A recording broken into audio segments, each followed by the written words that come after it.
Y'all, I seriously can't even stand looking at this disgusting pervert. Anyway, there are some pretty good updates coming out regarding the Lindsey Whiteside case, and I'm here to share them with you. So first things first, let's talk about the judge in her case. According to reports, DeSoto County Circuit Court Judge Andrew Haworth, who reportedly resided over Lindsey's case, recused himself from her case this morning on Tuesday, October 21st. That's following comments from the public on the light sentencing he gave Lindsey and from backlash from the DeSoto County District Attorney named Matthew Barton. Now, in case you don't know, in a nutshell, Lindsey was a former youth minister and basketball coach, and she pled guilty to having sex with a young teenage female. And Judge Haworth gave her a light sentence of only 3 years of house arrest. That's it, no jail time. His recusal letter was reportedly filed today, and he said in the letter that the statement by District Attorney Matthew Barton, or the statements made by him, have brought an unusual amount of attention to the case. Well, no, Judge, it's not because of Matthew Barton. It's because of the pervert this Lindsey girl is,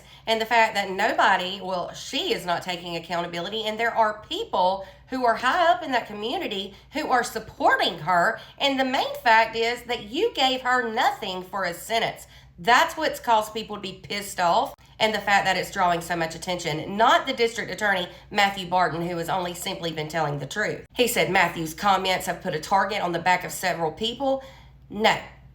Their comments, their support of Lindsey, that's what put the targets on their backs. He said that includes himself and witnesses who were called to testify in the case, and then those idiots who wrote letters of support for Lindsey, the pedophile. He further said in the letter that the level of attention this case is getting would impair his decision to make an unbiased decision. It sounds like you've already done that, sir. The letter was just a joke, in my opinion, and it seems to me like he knows he gave a joke of a sentence to Lindsey, and he knows how pissed the community and really thousands of people in the world, thousands upon thousands who know about this case are. And he doesn't want anything to do with it anymore. The damage has already been done, Judge. You literally gave her nothing for a sentence. Shame on you. Then, the other update in this case, or the second one, is this. Do y'all remember the video I made the other day on a woman named Ashley Ford? Well, she is a DeSoto County school teacher and a mandatory reporter, might I add, who wrote a letter of support for Lindsey, testified in court supporting her. And she's getting a lot of backlash for that, and rightfully so. She needs to be gone. She needs to be fired. She's reportedly a teacher at Lewisburg Intermediate School. And the update is that as of yesterday, on Monday, October 20th, she reportedly took a leave of absence from school without giving a reason why. But I think we all know the reason why. An email was reportedly sent to parents from the principal of the school that said they wanted to ensure the parents that Miss Ford will be out for an unknown amount of time starting Monday. The email said that a certified substitute will now be teaching Ashley's class for the time being.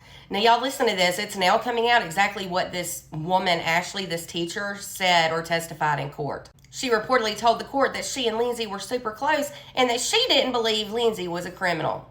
Well, she literally had sex with a child, but you don't think that's criminal behavior? Yeah, you need to be fired and never around kids again. She then said in court, Lindsey was not going to hurt anybody. Well, she already has, Ashley. Ashley said this wasn't going to happen again and that she's not a threat to anyone in the community.